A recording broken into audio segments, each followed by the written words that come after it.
I always find firearms in fantasy stories or settings entertaining, especially in early modern style TTRPGs.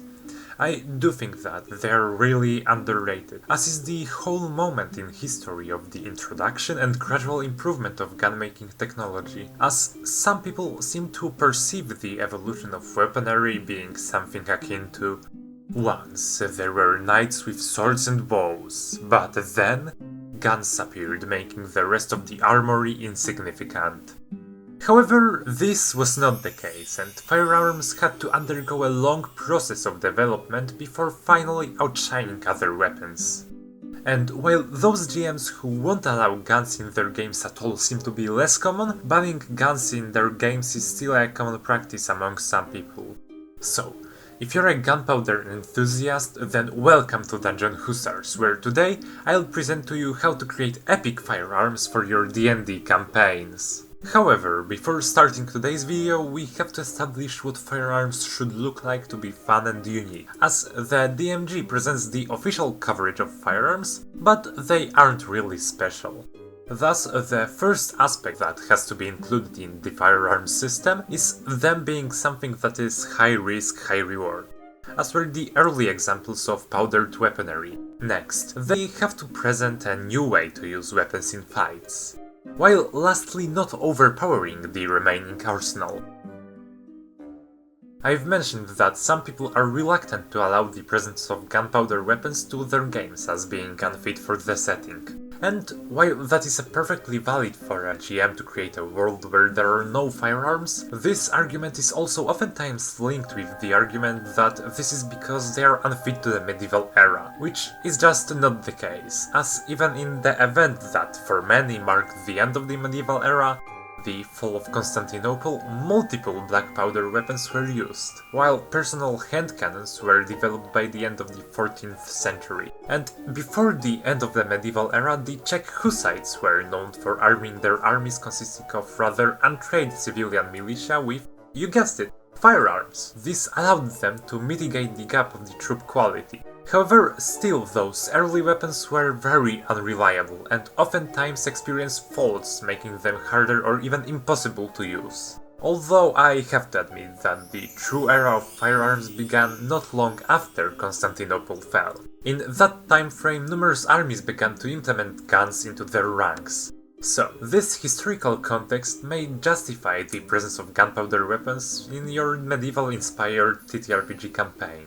And if you're worried that the firearms would be too powerful, then, as I said before, the early firearms were frequently disabled by numerous circumstances, and they were very unreliable. Additionally, firearms will allow you to provide multiple new options to your players, as they will have multiple new options to choose from while choosing their arsenal. Simultaneously, this will create possibilities for new build ideas. However, it is necessary to mention here that the guns that you're going to add to your game should not be just overpriced or overpowered crossbows. Instead, they should take the form of something unique with their own sets of drawbacks and advantages. The answer to the question regarding the firearms you should implement to your campaign will vary quite largely depending what you would like to play. The title of the first firearm present in our world could be granted to the Greek fire, as it was a unique weapon used by the Greeks and the Byzantines in order to engulf their foes in flames. Although the first true firearms were developed on Chinese lands, starting as fire lances attached to spears, later evolving into cannons and hand cannons. Then they made their way to Europe, where they were modernized and developed into the weapons we have today. Thus, if you want to add the most common variety of firearms, you probably should opt for the simple, unique and not overpowered weapons. Stick to the base weapons, like fire lances, blunderbusses and muskets, as they would probably be the most common type of weaponry you could run into in the era of early firearms. They also have the traits typically associated with the early weapon, with their although less dominant but still present risks of malfunction. One of the first things that is need to be considered while developing firearms for D&D is who should be using them. The answer to this question is also dependent on the GM, as they determine what should be added to the campaign. However, as learning how to be effective with firearms is a lot easier than training with other weapons, the proficiency with them should be easier to acquire than the proficiency with other weapons. Therefore, I consider that at least all of the classes you can see on the screen should be getting firearm proficiency at the start of their career.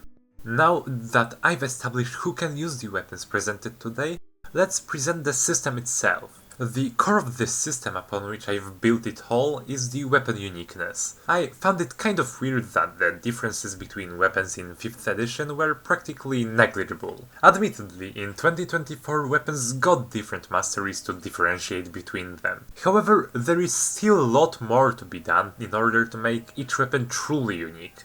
I've talked about this earlier in the video about making an enchanting system to Dungeons and Dragons. Here I want the firearms I designed to be not only divergent from the regular arsenal, but also each being completely unique. Each weapon is designed to excel at different styles of combat, do different things. For example, a blunderbuss, which is a weapon developed for short-range combat and was used by cavalry. It is great in close quarters as it deals large amounts of damage in a cone, but has the drawback that the shooter is pushed away after shooting with it, and if you roll poor enough, you may even be knocked prone. Now, even though I've designed this thing to be a flaw of this weapon, I can think of numerous situations where this would be useful. Like, imagine that you're facing melee-focused foes. You get closer to them, deal damage, and you're potentially pushed back to safety. Another potential usage of this flow would be to shoot underneath yourself in order to get towards a high ground. And if your character is quite wealthy, you can buy this gun without proficiency in it in order to get out of close quarters combat without taking opportunity attacks. In direct opposition to the blunderbuss lays the long rifle. I've based this gun on the Hochland long rifle from Warhammer Fantasy. It has a remarkable range and damage. However, the user receives disadvantages whenever a creature is within 10 feet of the user, and in such a situation one can attempt to disarm the user. Another disadvantage of this weapon is higher jamming rate. I'll explain this later, or receiving penalties for moving more than 10 feet in one turn. All firearms share some traits which act as a base upon which they are all created, which are making the weapon needing a reload. This is a trait present in guns from the base game, however this trait is very fitting as those early weapons were able to shoot only one projectile before needing to be reloaded. And the reload they were subjected to was not a short one either. Hence, whereas numerous characters can use the firearm, if you want to make usage of them at higher levels, they basically require you to do something to ignore the reload property. Another crucial thing shared between firearms is the jamming function, making that whenever you roll below a certain number, most often 5, your weapon becomes jammed, making you have to use your bonus action in order to clear it. And that's basically it for today's video. Thank you so much for watching it until the end. In the link in the description you can find the documents presenting the whole system and other weapons that I did not cover in today's video. I invite you to share your feedback about this system on our Discord server. The link is also in the description. Then I would be very grateful if you left a like, commented and subscribed to the channel. For now, goodbye and see you next week.